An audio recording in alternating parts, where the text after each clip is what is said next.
It's important we bear in mind that I'm not here to give financial advice. And so what I say here, please, if you're making a decision, look at the likes of Paul Mante and others whose business it is, because we all have different risk tolerance levels, and what will give you sleepless nights, maybe someone can stomach that, so it's important that we move forward. So what I'd like to do briefly is the context where we are, but also some traditional investments which we all know, and some emerging and new investments that we see in the horizon, and some already here. But how do we rethink this whole investment proposition? Next. If we can move the slides forward, please. So what just happened to us? And I'd like you to reflect on that as we move to the next slide. This is how it looks like. It feels like the happenings in our economy is like a tsunami, right? It's like you're building a house, building a certain investment towards a certain retirement, and then there was some banking sector cleanup, money's locked up, and then there was DDP. That's like a tsunami. Okay, next.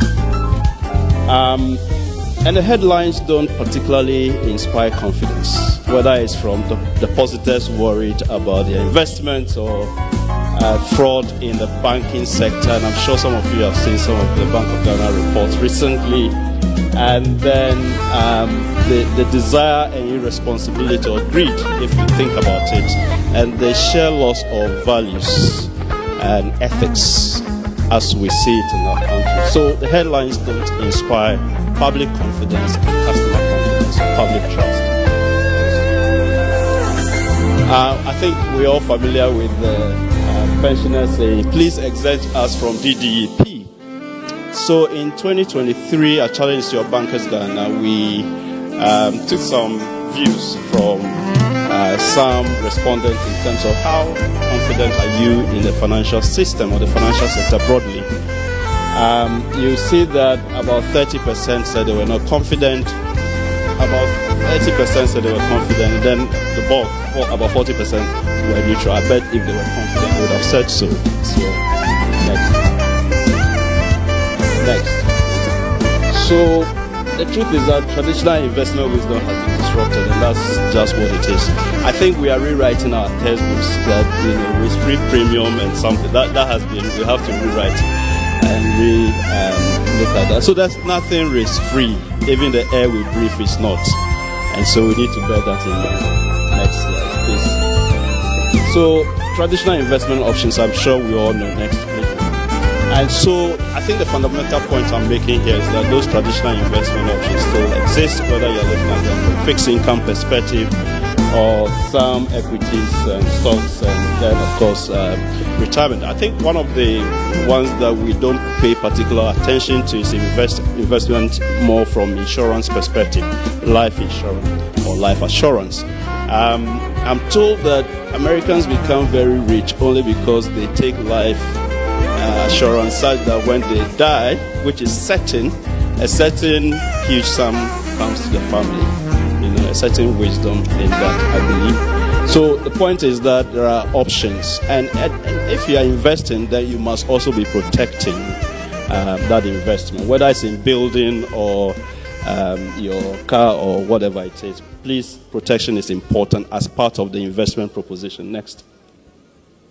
So here is Ghana Stock Exchange performance over a certain time period. The green is indicative of where we are in terms of apps. And if you look at 2024, that's about 56 return in terms of performance of the market. And it's one of the best performing stock exchanges in Africa. So that, or West Africa I should say. And that's indicative of something if you have appetite for equity and stock market investments. Next slide. So the fundamental point is that there are still options. There are still options. And of course, John talked about real estate and others. I'll tell you a story about that maybe briefly as we move to the next slide. So what are we seeing?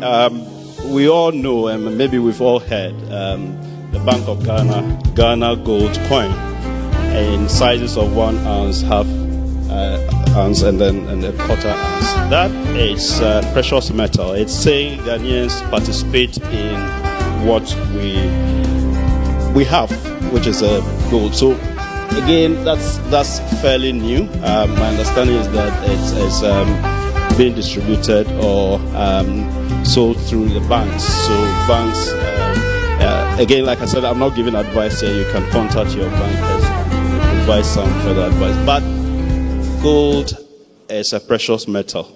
And my understanding is that, of course, we all know London bullion market is the price indicator of what the prices are. And again, you are hedging a certain value. The next thing we are seeing, and I think this is very important, this is cryptocurrency received into various African countries between July 2022 and June 2023.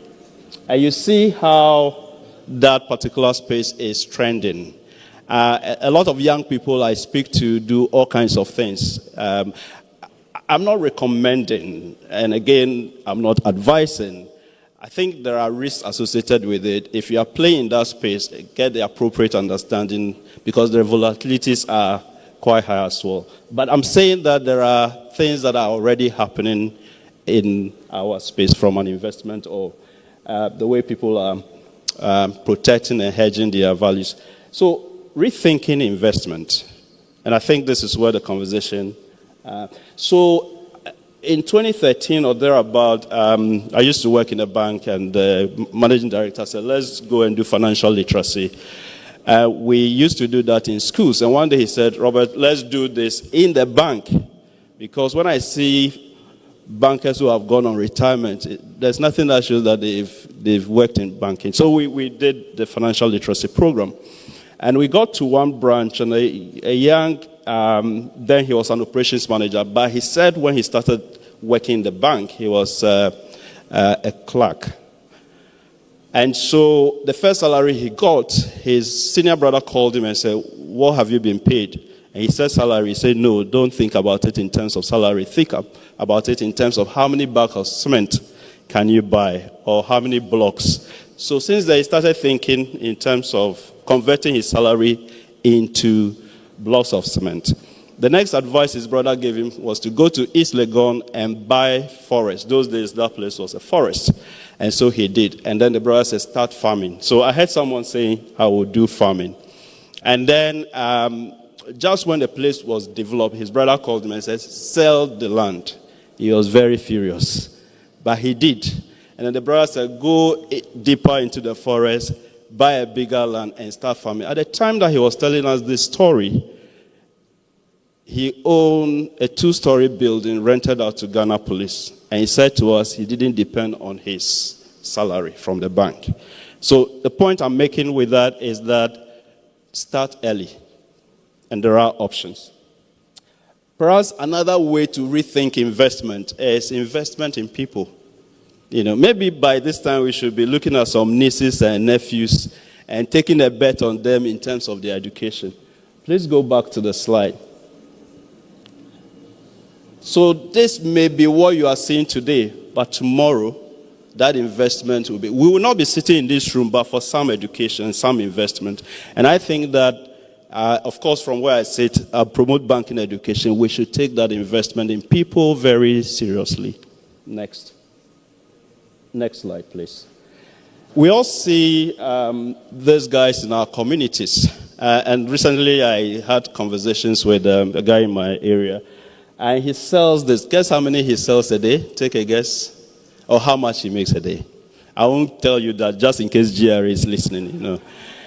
But the point is that these people are making some money. But what they don't have is the knowledge you have. So how can we complement them? How can we take interest in what they do? There are kinky sellers, there are gobe sellers. And that kinky seller in that community has been there from generation to generation. How do we scale up?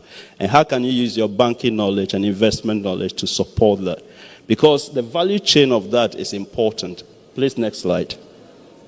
And that value chain is what we see here. So again, as those of us here in this room rethinking investment is really playing along the value chain and making sure that we are creating value and creating employment as well. Next.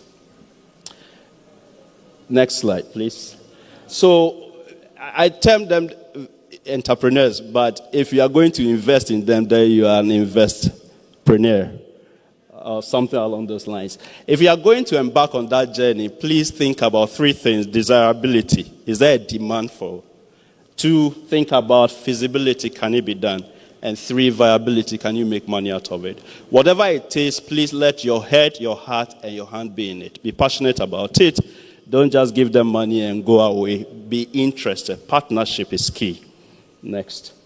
So key takeaways. I think my time is up. We all know Warren Buffett. He said he started investing at the age of 11. He bought his first farm at the age of 14, but he had one regret, that he started too late.